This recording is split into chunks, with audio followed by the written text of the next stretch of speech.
নমস্কার বন্ধুরা, কেমন আছেন সবাই? আশা করি সবাই খুব ভালো আছেন। আজকে আমি আপনাদের সাথে শেয়ার করতে চলেছি তেলাপিয়া মাছের ঝাল। প্রথমে দেখতেই পারলেন কড়াইটি গরম করে আমি তাতে সরিষার তেল দিয়ে তেলাপিয়া মাছগুলো দিয়ে দিয়েছি। তেলাপিয়া মাছগুলো দিয়ে দেওয়ার পর আমি এপিঠ ওপিঠ ভালো করে লাল লাল করে ভেজে নিয়েছি। ভালো করে ভেজে নেওয়ার পর এই দেখুন তেলাপিয়া মাছগুলো আমি এরকম করে ভেজে নিয়েছি।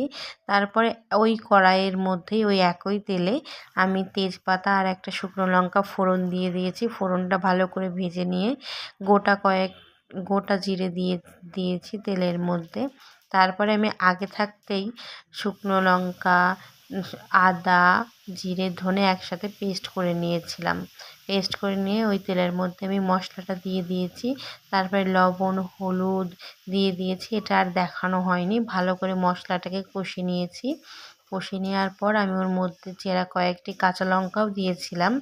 দিয়ে দেওয়ার পর মশলাটিকে আরও ভালো করে খানিকটা কষিয়ে নিয়েছি। কষিয়ে নেওয়ার পর আমি পরিমাণ মতো যতটুকু ঝোল প্রয়োজন ততটুকু ঝোল দিয়ে দিয়েছি। দিয়ে দেওয়ার পর আমি ঢাকা দিয়ে রেখেছিলাম 5 মিনিট মতো। তারপরে ঢাকনাটা খুলে ঝোলটি ভালো মতো ফুটে গেছে। এক এক করে সব তেলাপিয়া মাছগুলো দিয়ে দিয়েছি। তেলাপিয়া মাছগুলো দিয়ে দেওয়ার পর আমি আরও 5 থেকে 10 মিনিট মতো ঢাকা দিয়ে রেখেছিলাম যাতে তেলাপিয়া মাছটি ভালোভাবে সেদ্ধ হয়ে যায়।